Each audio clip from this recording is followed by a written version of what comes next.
कभी सोचा है इतनी स्टडी करने के बाद भी आपकी मिस्टेक कहाँ पे होती है, आपके फुल मार्क्स क्यों नहीं आ पाते? इन्हीं मिस्टेक्स को ओवरकम करने के लिए मैं यहाँ पे एमसीक्यूज की प्रैक्टिस करा रही हूँ, जिसमें कि आपको केवल वन वर्ड में आंसर देना है।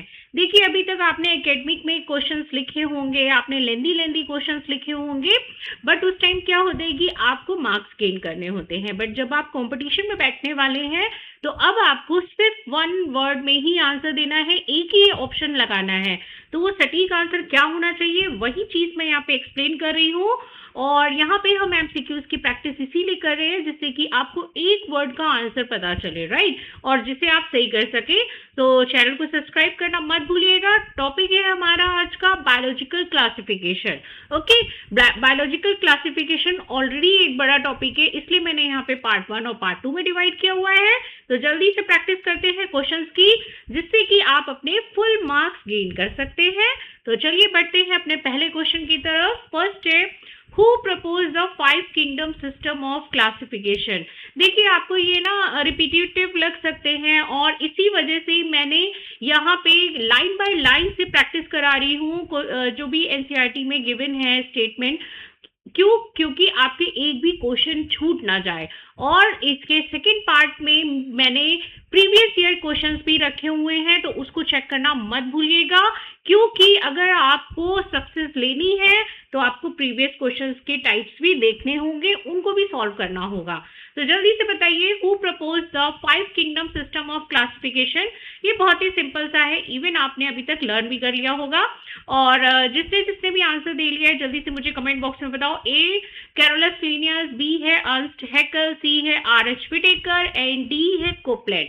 तो ये 5 किंगडम क्लासिफिकेशन किसने दिया? देखिए, 2 किंगडम क्लासिफिकेशन भी दिया है, 3 भी दिया है, 4 भी दिया है और उसके बाद 5 भी आया है। तो 5 किंगडम क्लासिफिकेशन ही अभी स्टैंडर्ड में है, राइट। तो 5 kingdom classification given by the R H. Whittaker. 5 kingdom से याद रख लीजिए, ये व्हिटेकर साहब ने दिया है, ये हैं हमारे साइंटिस्ट। और 5 किंगडम क्लासिफिकेशन में कौन कौन आता है भाई? Monera, Protista, Fungi, plant and animals, right. So R H. Whittaker propose the 5 kingdom classification. ये मैंने एक्सप्लेनेशन यहाँ पे इसलिए रखी हुई है, समटाइम्स आपको क्वेश्चन जो है फिलअप फॉर्म में आ जाता है या फिर मैचिंग में, इसलिए आपको एक्सप्लेनेशन भी पढ़नी बहुत जरूरी है, राइट, क्योंकि क्वेश्चन वो किसी भी तरीके से मॉडिफाई करके पूछ सकते हैं, ट्विस्ट तो हर जगह होता है। ओके, तो यहाँ पे देख सकते हैं, R H. Whittaker propose the 5 kingdom classification in 1969, the 5 kingdom of Monera, Protista, Fungi, plants and animals. Next is, which of the following was not a major criterion used by the Whittaker for the 5 kingdom classification? मैं हिंदी में भी dictate कर दे रही हूँ। Sometimes अगर students को question ही नहीं समझ में आया तो वो आंसर क्या ऑप्ट करेगा, राइट। तो देखिए, पहले क्वेश्चन को अंडरस्टैंड करना बहुत जरूरी है। Okay, so which of the following, इनमें से व्हिटेकर जो साइंटिस्ट है हमारे, तो उन्होंने कौन सा क्राइटेरिया वैलिड नहीं रखा है 5 किंगडम क्लासिफिकेशन बनाने में, जो वैलिड नहीं है। नॉट पे हमेशा ध्यान दीजिएगा कि अगर नॉट है ना, कि बहुत से बच्चे क्या करते हैं, देखते हैं और लगा देते हैं आंसर कि हाँ ये होना चाहिए, बट वहां पे नॉट दिया हुआ है, वो नहीं पूछ रहे हैं। अक्सर गलतियां यहाँ पे भी होती हैं। ओके, सो ए है सेल स्ट्रक्चर, बी है बॉडी ऑर्गेनाइजेशन, सी है mode of nutrition and D है कलर ऑफ ऑर्गेनिज्म। फिर से एक बार देख लीजिए कि आपको नहीं पे लगाना है। ओके, तो यहाँ पे क्या क्राइटेरिया नहीं है, वो है कलर ऑफ द ऑर्गेनिज्म। देखिए, आपने जीनस स्पीशीज सब पढ़ा हुआ है, क्या फर्क पड़ता है कि स्पीशीज ब्लैक कलर की है या व्हाइट कलर की है, सेम स्पीशीज है ना। तो बस होमोसेपियंस ही देख लीजिए, हम ह्यूमंस कैसे भी हर वैरायटी कलर के हैं, तो कलर तो नहीं होता ना हमारी स्पीशीज में, राइट। तो यहाँ पे यही है, Whittaker considered cell structure, body organization, mode of nutrition, reproduction and phylogenetic relationship. Phylogenetic आपने मेंडल्स आपकी पूरा जेनेटिक्स पढ़ी होगी, तो उसमें फाइलोजेनेटिक आपने देखा होगा। Phylogenetic that is physical characters, long है, शॉर्ट है, कि टेल कैसी है, राइट। अगर टेल है तो भाई हमारे नहीं है। ओके, तो यहाँ पे आप देख सकते हैं पूरा, और मैंने पिक्चर्स भी इसीलिए रख रखी है जिससे कि थोड़ा सा माइंड में चीजें सेट हो जाए, जो चीज हम देखते हैं ऑब्वियसली वो फॉर एवर सेट रहती है माइंड में। नेक्स्ट है which kingdom contains only prokaryotic organism, इनमें से कौन सी किंगडम में केवल प्रोकैरियोटिक ऑर्गेनिज्म है, प्रोकैरियोट्स, राइट। प्रोकैरियोट्स पता है ना, फिर से रिकॉल कराओ, जिनमें ट्रू न्यूक्लियस नहीं होता। ओके, ए है प्रोटिस्टा, बी है मोनेरा, सी है फंजाई, डी है प्लांटी। तो प्रोकैरियोट्स ऑर्गेनिज्म कौन से हैं भाई, मोनेरा। ओके, प्रोटिस्टा में क्या आते हैं, eukaryote single, right, single unicellular.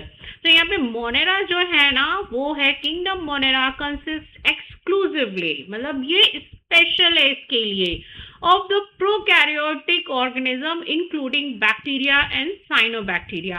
आप यहाँ पे मोनेरा का डिवीजन देख सकते हो, आप इसे अपने नोट्स बना सकते हो, राइट। मोनेरा में क्या है, यू बैक्टीरिया है which is called true bacteria contain the cell wall, right. और ये है यहाँ पे आर्की बैक्टीरिया, तो यहाँ पे ये हेटेरोट्रॉपिक बैक्टीरिया, ऑटोट्रॉपिक बैक्टीरिया, और ये आर्की बैक्टीरिया है हेलोफाइल्स, थर्मोएसिडोफाइल्स, मेथनोजेंस हैं, ठीक है। फिर यहाँ पे ऑटोट्रॉपिक बैक्टीरिया के भी डिवीजन किए हुए हैं।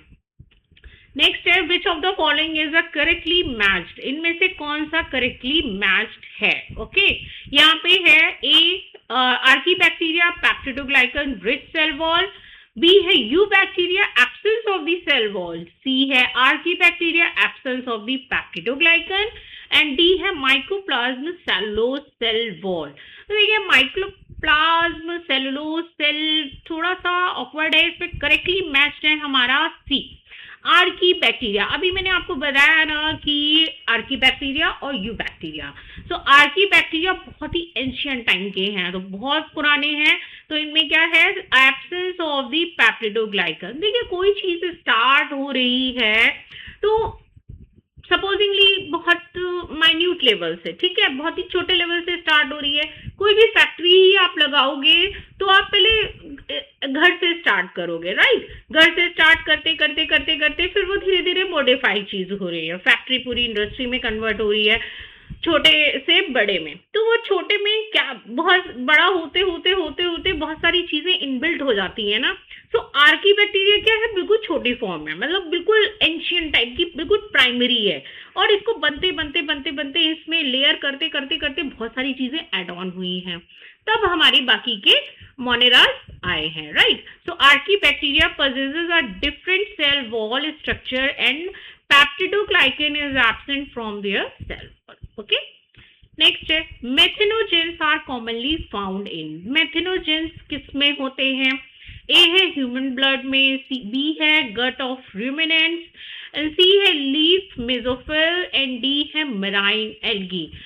मेथेनोजेंस का अभी एक अच्छा सा एग्जाम्पल बताऊंगी, पहले इसका आंसर देख लेते हैं। आंसर है गट ऑफ रूमिनेंट्स। देखिए रूमिनेंट्स क्या है, जो कि मोस्टली हर्बीवोर्स हैं, ठीक है, जो घास खाते हैं, रूमिनेंट्स उन्हें ही कहते हैं। तो सेलुलोज को डाइजेस्ट कर लेते हैं, वो होते हैं रूमिनेंट, क्योंकि इनमें एक अलग रूमेन पार्ट होता है इनकी एलिमेंट्री कैनाल में, राइट। अब यहाँ पे मेथेनोजेंस की बात करें तो methanogens are obligate anaerobes found in the gut of ruminant such as the cows and buffaloes. They help to produce methane, that is biogas from the dung. आपको मैंने एक एग्जाम्पल बताऊं बहुत अच्छा सा, अभी मैंने थोड़े दिन पहले एक वीडियो देखा जिसमें कि ये बता रहे थे कि जब कोई जो हिप्पो होता है ना, तो जो हिप्पो है वो हर्बीवोरी है वो भी, और मोस्टली वो भी घास और ये सब चीजें फ्रूट्स वगैरह खाता है, सेलुलोज डाइजेस्ट करता है। तो उसकी बॉडी जब वो डेड हो गया ना, तो उसकी बॉडी एज इट इज पड़ी थी, ठीक है, एक जगह वो कोई बायोस्फीयर रिजर्वायर हो सकता है, हो सकता है, या कुछ भी हो सकता है। तो वहां पे वो पड़ी थी, मतलब एक दिन हो गया, 2 दिन हो गया, 3 दिन हो गया, कई दिनों बाद उसमें ना एकदम से ब्लास्ट होता है, ठीक है। ब्लास्ट क्यों होता है, क्योंकि ये जो मीथेन गैस है ना, अब वो क्या है कि उसको अंदर डाइजेस्ट करने के लिए कुछ मिल नहीं रहा। अभी क्या है, ये जो ऐसे हर्बीवोर्स हैं ये खाते रहते हैं, और इन्होंने खाया और धीरे धीरे जो इसके जो मेथेनोजेंस हैं, बैक्टीरिया हैं, वो उस चीज को कंज्यूम कर रहे हैं, वो उसमें बिजी हैं। अब जब उनको कुछ खाने को नहीं मिल रहा है, बॉडी डेड हो गई है, कौन खाएगा भाई, ठीक है। तो अब उसमें क्या हुआ, ये बैक्टीरिया ऑटोमेटिकली डेवलप हो रहे थे, वो धीरे धीरे उसकी सेल्स को खा रहे थे, अंदर जितना पार्ट है उसको खा रहे थे और मीथेन गैस डेवलप कर रहे थे। धीरे धीरे जब ऐसी मीथेन गैस बनती रही और अंदर का पूरा पार्ट जो है वो डिकम्पोज हो गया, तो एकदम से उसमें ब्लास्ट हुआ। वो ब्लास्ट हुआ मीथेन के कारण। ओके, तो मीथेन गैस यानी कि मेथनोजेंस, मीथेन कौन बना रहे हैं, मेथनोजेंस, राइट। और मेथनोजेंस कहाँ होते हैं, गट ऑफ रूमिनेंट्स। तो याद रखना हर्बीवोर्स में, जो कि कंज्यूम कर रहे हैं पेड़ पत्तियां डायरेक्टली, हमारी तरह बॉयल करके नहीं। ओके, नेक्स्ट है, which group of archaebacteria is associated with the high salt environment? high salt environment का मतलब आप समझ रहे हैं कि जैसे ओशन हो गया जिसमें सॉल्टी वाटर रहता है, ठीक है, या फिर कहीं पे भी कोई भी सॉल्ट वाली चीज है। इसका भी एक अच्छा सा एग्जांपल आपका घरेलू वाला ही मैं बताऊंगी। सो पहले ऑप्शन देख लेते हैं। सॉल्ट वाटर एनवायरनमेंट में मतलब कौन से बैक्टीरिया रह सकते हैं, आर्की बैक्टीरिया। तो ए है मेथनोजेंस, बी है हेलोफिल्स, सी है थर्मोएसिडोफिल्स एंड डी है साइनोबैक्टीरिया। ठीक है, देखिए अब यहाँ पे आंसर है हमारा हेलोफिल्स। हेलोफिल्स is equals to salt loving bacteria occurring in the environments with the very high salt concentration। इसका एग्जाम्पल आपको मैं बिल्कुल घरेलू वाला देती हूँ। जैसे आपके घरों में बताओ मोस्ट ऑफ द सॉल्ट वाली चीज क्या होती है, पिकल, अचार, जो आप डेली मतलब खाते हैं, डेली नहीं खाते होंगे तो समटाइम्स खाते हैं। अचार में भी तो लगता है, अचार भी तो खराब हो जाते हैं, फंगस भी होती है, बैक्टीरिया भी लगते हैं और वो खराब भी होता है, उसमें भी स्मेल आती है अगर खराब हो जाता है तो। ये क्या होते हैं हमारे हेलोफिल्स। ठीक है, नेक्स्ट है थर्मोएसिडोफिल्स आर कैरेक्टरिस्टिकली फाउंड इन दी। थर्मोएसिडोफिल्स आप समझ रहे हैं, थर्मो मीन्स हीट, थर्म का मीन्स होता है गर्माहट, एसिडोफिल्स एसिड भी होगा भाई, एसिड वाली जगह भी हो सकते हैं, और फाइल्स क्या होते हैं भाई, ये तो बैक्टीरिया ही है, right. So thermoacidophiles are characteristically found in. अब आप सोच समझ के लगा सकते हैं। ए है हॉट सल्फर स्प्रिंग, बी है फ्रेश वाटर पॉन्ड, सी है ह्यूमन इंटेस्टाइन एंड डी है डिकेइंग लीव्स। ठीक है, या तो जो सड़ने वड़ने वाली पत्तियां हैं उनमें। तो यहाँ पे थर्मोएसिडोफिल्स है, तो थर्म से यहाँ पे क्या ऑप्शन दिख रहा है, that is a hot sulfur springs, right? यहाँ पे thermophiles are the organisms that thrive in the hot environment such as a geothermal vent, hot springs and volcanic sites। देखो जो volcanic sites है ऐसा तो है नहीं कि वो बिल्कुल प्रिजर्व एरिया है कि वहाँ पे कुछ भी नहीं हो सकता, नहीं। ये जो बैक्टीरिया है ना ये हर जगह होते हैं, तो अलग अलग जगह वाले भी उनके भी नाम दिए गए हैं specifically. Thermoacidophiles are adapted to the hot and acidic environments, particularly hot sulphur spring, right.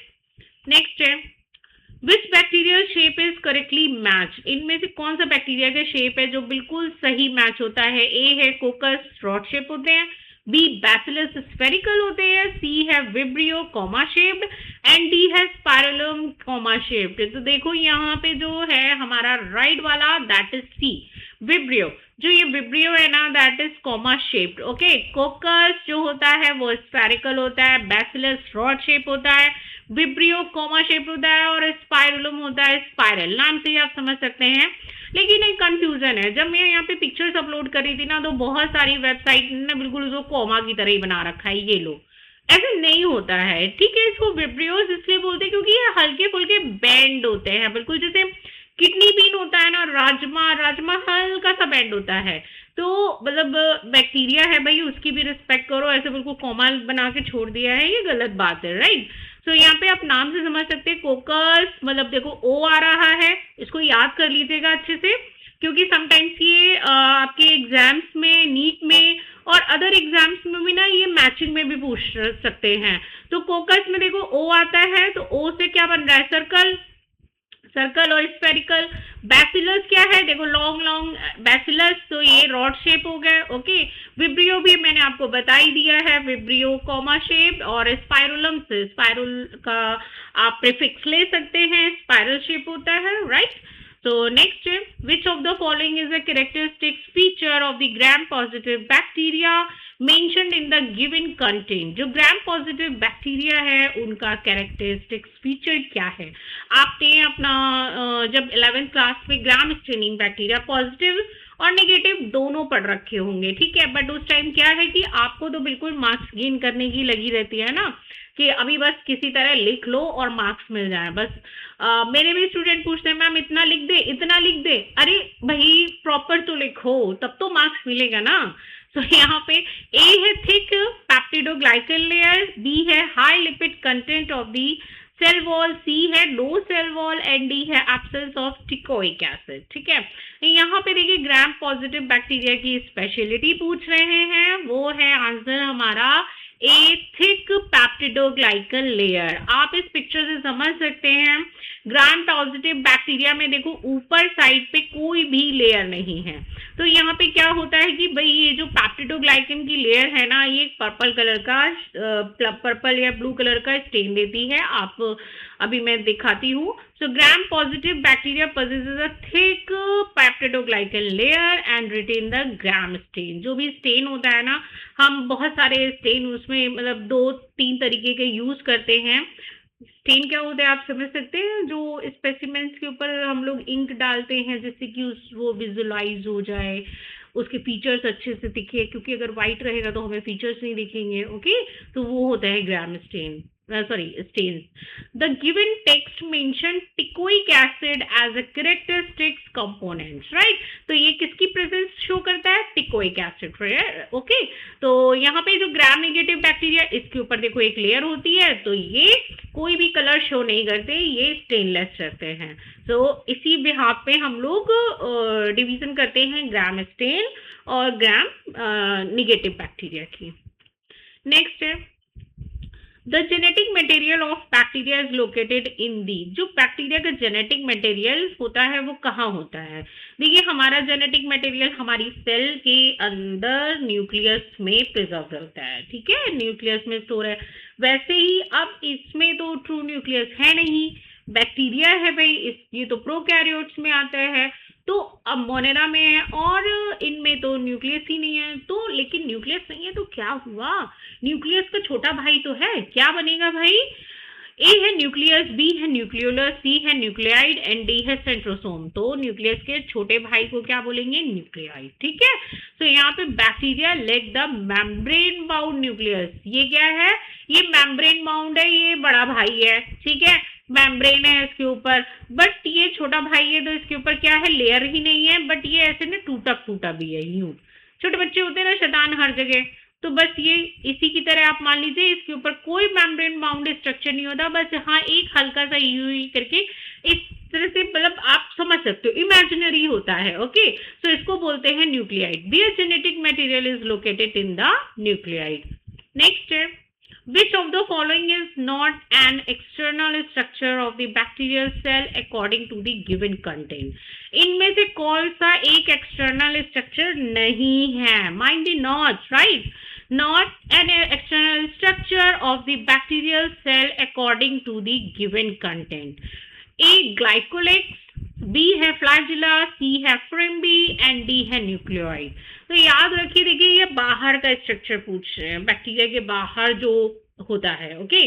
So यहाँ पे राइट आंसर है हमारा न्यूक्लियाइड। क्यों भैया? अभी तो डिस्कस किया कि न्यूक्लियाइड कहाँ होता है? सेल के अंदर, और ये एक्सटर्नल की बात कर रहे हैं, okay. So external structure include glycocalyx, capsule, glycocalyx कोई कैप्सूल की लेयर होती है ना, एक पूरा flagella, fimbri and pili, right? The nucleide is an internal to the cell.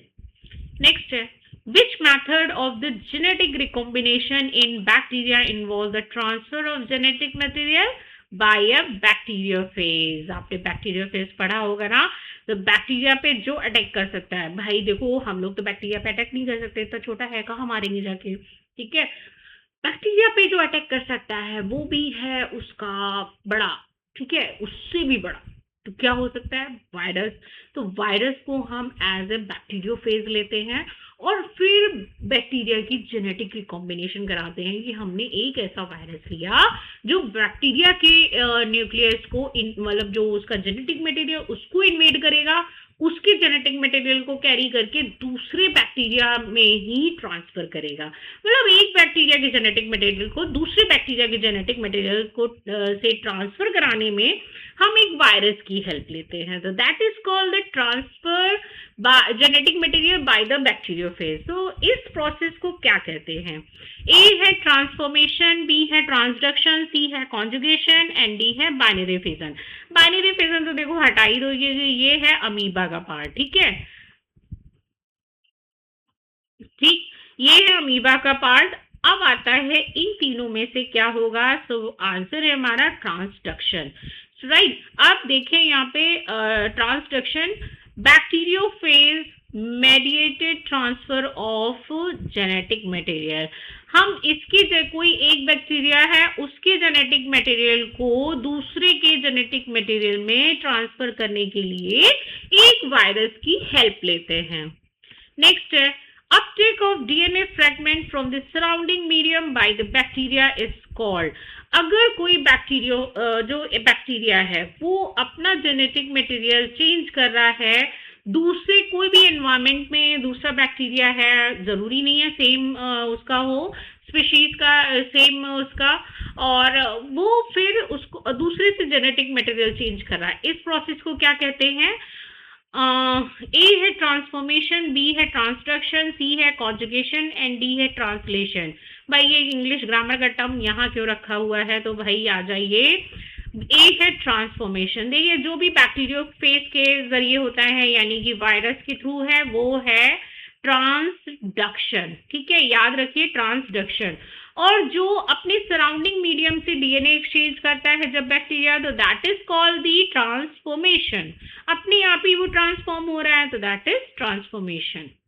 Next है in the bacterial conjugation the donor cell generally possesses। जो conjugation होता है जिसमें कि दो बैक्टीरिया मिलके अपने जेनेटिक मटेरियल एक्सचेंज करते हैं और फिर रिप्रोड्यूस करते हैं, तो the that kind of the conjugation में कौन सी स्ट्रक्चर डोनर सेल इन्वॉल्व होती है? ए क्लोरोप्लास्ट, बी है F factor in sex pili and C है कैप्सूल ओनली एंड डी है हेटेरोसिस्ट। तो देखिए राइट आंसर जो है हमारा वो है B, F factor and sex pili।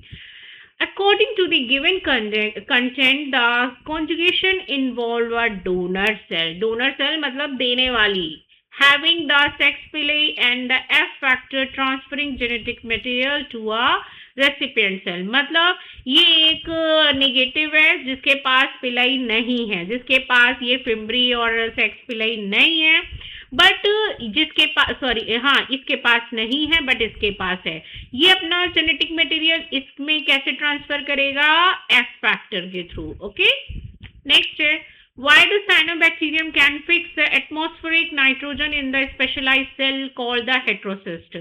Which cyanobacterium, कौन सा साइनोबैक्टीरिया ऐसा है जो कि एटमॉस्फेरिक नाइट्रोजन को फिक्स करता है, मतलब किसी और फॉर्म में चेंज करता है नाइट्रोजन की फॉर्म में, कॉल्ड द हेटेरोसिस्ट, हेटेरोसिस्ट के थ्रू। ए है अमीबा, बी है नॉस्टॉक, सी है यूग्लिना एंड डी है paramecium.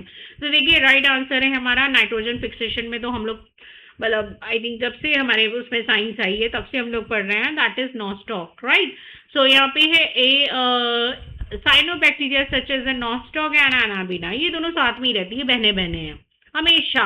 Nostoc Anabaena possesses specialized cells called the heterocyst। ये रहे आपके, ये स्ट्रक्चर है एनाबिन नॉस्टॉक का, एल्गी का फिलामेंटस ब्लू ग्रीन एल्गी है, और यहाँ पे ये देखिए आप हेटेरोसिस्ट देख सकते हैं, ठीक है, आर कॉल्ड द हेटेरोसिस्ट। तो that can fix atmospheric nitrogen. Okay, next है mycoplasm is called a joker of the plant kingdom because. जो माइकोप्लाज्म है उसको जोकर क्यों बोला जाता है? Joker of the plant kingdom क्यों बोला जाता है? ए है हैज नो डीएनए, बी है legs of the cell wall, cell wall नहीं होती है, C has chlorophyll and D always live in plant.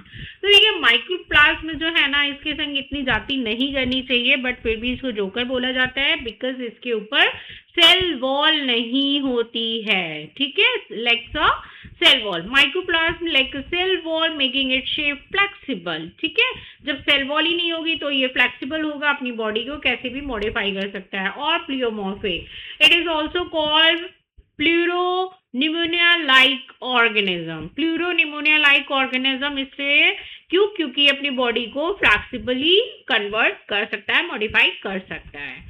Next है किंगडम प्रोटिस्टा प्राइमरी इंक्लूड्स, जो किंगडम प्रोटिस्टा है हमारा, प्रोटिस्टा याद रखिए भाई, मोनेरा से अब प्रोटिस्टा में आ गए हैं आप। इंक्लूड क्या करता है? ए है मल्टीसेलुलर प्रोकैरियोट्स, बी है यूनिसेलुलर यूकैरियोट्स, सी है मल्टीसेलुलर फंजाई एंड डी है एसेलुलर ऑर्गेनिजम्स ओनली। तो यहाँ पे राइट आंसर है, देखिए प्रोटिस्टा में हमारे क्या होते हैं? Unicellular prokaryotes. अभी तक आपके कितने क्वेश्चन सही हुए हैं मुझे बताइएगा जरूर।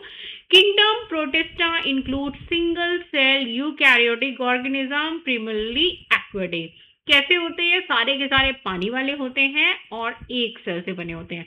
चाहे आप अमीबा देख लीजिए, चाहे स्पाइडोगायरा देख लीजिए, चाहे आप क्लेमाइडोमोनास देख लीजिए, चाहे आप यूग्लिना देख लीजिए, सारे के सारे एक्वेटिक होते हैं। दूसरा कि ये एक सेल से मिलके बने होते हैं। नेक्स्ट है which of the following is correctly matched, इनमें से कौन सा मैच सही है? क्राइसोफाइटा अमीबा, बी है डाइनोफ्लैजिलेट गाइनोलेक्स, सी है यूक्लिनाइड्स पैरामीशियम एंड डी है सीलिएट्स प्लाज्मोडियम। तो देखिए यहाँ पे ना ऑप्शन बी इज करेक्ट, डाइनोफ्लैजिलेट गाइनोलेक्स। ये जो गाइनोलेक्स इज एक है ना डाइनोफ्लैजिलेट, ये भी एक टाइप का बैक्टीरिया ही है।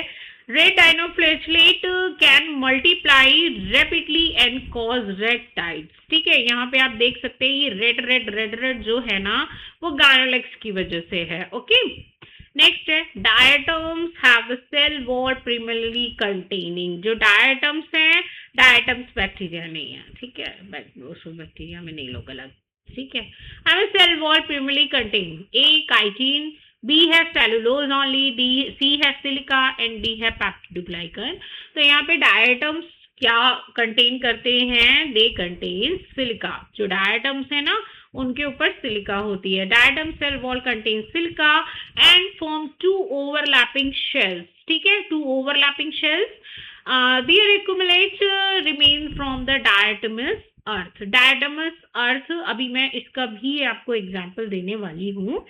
Characterized by the being unicellular with a silica based cell wall. Okay, next है diatomaceous earth is useful in। आ गया क्वेश्चन कि ये यूजफुल किस में होता है? ए है नाइट्रोजन फिक्सेशन, बी है पॉलिशिंग एंड फिल्ट्रेशन, सी है एंटीबायोटिक प्रोडक्शन एंड डी है अल्कोहल फर्मेंटेशन। तो जो डायटोमेशियस अर्थ होता है ना, तो उसका यूज हम करते हैं पॉलिशिंग और फिल्ट्रेशन में। मेनली यूज होता है एक तरीके से पेस्ट कंट्रोल में। ओके, पेस्ट कंट्रोल मतलब आप समझ सकते हैं जो कीड़े मकोड़े होते हैं छोटे छोटे गंदे गंदे वाले, उनको मारने में। जो घरों में जैसे हो गया छोटे छोटे कॉकरोच होते हैं ना, उनको पेस्ट कंट्रोल करने में, मकड़ियाँ हो गई, दीमक हो गया। सो यहाँ पे diatomaceous earth is used for the polishing and filtration of the oil and syrups. Next है red tides are associated with the rapid multiplication of. जो रेड टाइड है ना, अभी आपको रेड दिखाया था, तो वो रैपिड मल्टीप्लिकेशन किसका होता है? ए डायटम्स का, बी डायनोफ्लैजिलेट्स का, सी है सीलिएट्स का एंड डी है स्लाइम मोड्स। मैं बार बार क्वेश्चन इसलिए रिपीट करती हूँ ताकि माइंड में सेट हो जाए, और जब आप 2-3 बार वो चीजें करते हो ना तो अच्छे से याद हो जाती है। तो यहाँ पे देखिए डायनोफ्लैजिलेट्स आंसर है। आप देख सकते हो, ये देखो ये बड़ा सा ओशन है, उसमें ये रेड सा ये रिपीटली ग्रो करता है, मतलब अननेसेसरी, कभी भी अनलिमिटेड ग्रोथ है उसकी। तो some red dinoflagellates such as the gynolax multiply rapidly and make the sea appear reddish. Next है यूग्लिनाइड्स possesses a protein rich layer called। जो यूग्लिना के ऊपर एक प्रोटीन रिच लेयर होती है वो क्या है? ए है कैप्सूल, बी है पेलिकल, सी है पेप्टिडोग्लाइकन एंड डी है काइटिन। तो देखिए जो यूग्लिना पे प्रोटीन रिच लेयर होती है ना, that is called pellicle. Euglenoids lack a conventional cell wall, ठीक है, possesses a protein rich pellicle making their bodies flexible। इसके ऊपर अगर वॉल होती ना तो ये फ्लेक्सिबल नहीं होता भाई। ये किसी के ऊपर अगर हम नहीं, मुझे नहीं किसी भी ऑर्गेनिज्म के ऊपर अगर हम लोग सॉलिड चीज रख देंगे या उसके ऊपर कोटिंग कर देंगे तो वो फ्लेक्सिबल हो पाएगा नहीं। तो यहाँ पे भी अगर ये है कि यूग्लिना पे अगर सेल वॉल होगी पेप्टिडोग्लाइकन की या सेलुलोज वाली, तो फिर क्या होगा, ये फ्लेक्सिबल नहीं हो पाएगा। तो इसके ऊपर एक प्रोटीन की लेयर होती है, that is called pellicle layer, right. Next है Euglena show only autotrophic nutrition, B है only heterotrophic nutrition, C है both autotrophic and heterotrophic mode of nutrition and D है only saprophytic nutrition।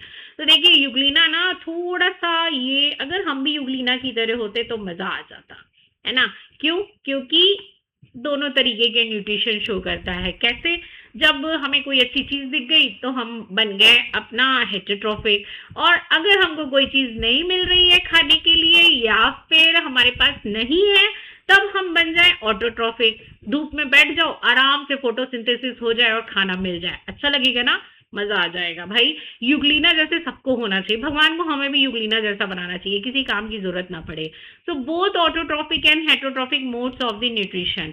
In sunlight, euglena can be photosynthetic. In absence of sunlight, it can behave as a heterotrophic। मजा आ जाएगा फिर तो यार। किसको इसको चाहिए यूग्लिना जैसा नेचर, जरा मुझे बताना कमेंट बॉक्स में। नेक्स्ट है which protozoan is characterised by a presence of silica. इनमें से कौन सा प्रोटोजोअन है जो सिल्का जिनमें सीलिया होता है। देखो यूग्लिना में दिमाग चला गया, मैं भी ऑटोट्रॉफिक बनने की सोचने लगी। Which protozoa is characterised by presence of cilia. इनमें से कौन सा प्रोटोजोआ आता है जिनमें की सीलिया प्रेजेंट होते हैं। ए है अमीबा, बी है ट्रिपेनोसोमा, सी है पैरामीशियम एंड डी है प्लाज्मोडियम। तो देखिए कौन सा प्रोटोजोअन है वो, दैट इज पैरामीशियम। इसको बचपन में नहीं, जब पैरामीशियम पढ़ना स्टार्ट किया तो इसको स्लीपर वाला बोलते थे ना, स्लीपर शेप का है, चप्पल की शेप का है। तो Paramecium is a ciliate coordinate beating a cilia help in the locomotion and direct food containing water towards the gullet. ठीक है, ये इसका गलेट है। गलेट क्या होता है भैया, पेट होता है। ठीक है, और ये भी अमीबा की तरह शैतान है। अमीबा तो क्या करता है, अपने वो निकाल देता है सीडोपोडिया और खा जाता है। अब ये इतना तो नहीं कर सकता, बट ये सीलिया के थ्रू क्या करता है, फूड पार्टिकल को अंदर करके गप। ठीक, तो ये है हमारा स्लीपर शेप का पैरामीशियम। नेक्स्ट है nuclear dimorphism in ciliates refers to the presence of. जो न्यूक्लियर डायमॉर्फिज्म है, मॉर्फिज्म का मतलब दो तरीके के दिखने वाले, डाय का मतलब दो तरीके के दिखने वाले, डायमॉर्फिज्म दो तरीके के दिखने वाले। न्यूक्लियर डायमॉर्फिज्म मतलब न्यूक्लियस दो तरीके के दिखने वाले, राइट। सो ए है टू आइडेंटिकल न्यूक्लियाई, बी है मैक्रोन्यूक्लियस एंड माइक्रोन्यूक्लियस, सी है nucleus and nucleoid and D है टू न्यूक्लियाई। तो ये सीलिएट्स जो होते हैं, मतलब जो जिनमें सीलिया होता है, अभी आपने देखा पैरामीशियम में सीलिया था, इनमें न्यूक्लियर डायमॉर्फिज्म मतलब दो तरीके के न्यूक्लियस होते हैं। अब वो कैसे होते हैं, so answer is B, macronucleus and micronucleus. Macronucleus ये रहा यानी कि बड़ा वाला, माइक्रोन्यूक्लियस यानी कि ये छोटा वाला। Ciliates have the macronucleus control metabolic activities and growth. Micronucleus participates in the reproduction. Okay, जो माइक्रो होते हैं वही छोटा काम का। नेक्स्ट है which protozoan in an endoparasite and lacks locomotory organs. इनमें से कौन सा प्रोटोजोआ है जो कि एक एंडोपैरासाइट है और उसमें लोकोमोटरी ऑर्गन नहीं होते। ए है अमीबा, बी है पैरामीशियम, सी है प्लाज्मोडियम एंड डी है यूग्लिना। तो यहाँ पे देखिए एंडोपैरासाइट है यानी कि ये किसी की बॉडी के अंदर रहता है। ठीक है, प्रोटोजोआ है तो कौन सा है, सो आंसर इज प्लाज्मोडियम। ये आप सबने अभी तक पढ़ा होगा। देखिए हम लोग ना मच्छर को दोष देते हैं कि मच्छर काट लेता है, मच्छर काट लेता है, बट मच्छर नहीं काटता। मच्छर को दोष मत दीजिए, मच्छर नहीं काटता, फीमेल मच्छर काटती है। ठीक है, सो क्या होती है, फीमेल एनाफिलीज, फीमेल एनाफिलीज। ठीक है, ये काटती है और इसके टमी में होते हैं ये प्लाज्मोडियम के स्पोरोजोइड्स, ठीक है, जो कि अगर आपकी बॉडी में इसके बाइट करने से आपकी स्किन के अंदर आ गए स्पोरोजोइड्स तो आपको क्या हो जाता है, malaria. So sporozoans are the endoparasites and lack the locomotory organ, plasmodium causes malaria. Okay, so channel को लाइक शेयर सब्सक्राइब करो। That is all for today. और इसके बाद अब नेक्स्ट पार्ट में जो आएगा ना, उसमें आएंगे आपके प्रीवियस ईयर के क्वेश्चन, तो मिस मत करिएगा और जल्दी से सब्सक्राइब कर लीजिए जिससे कि आपको सारे नोटिफिकेशन फटाफट मिलते रहेंगे। So thank you so much, धन्यवाद, मिलते हैं नेक्स्ट वीडियो में। Thank you.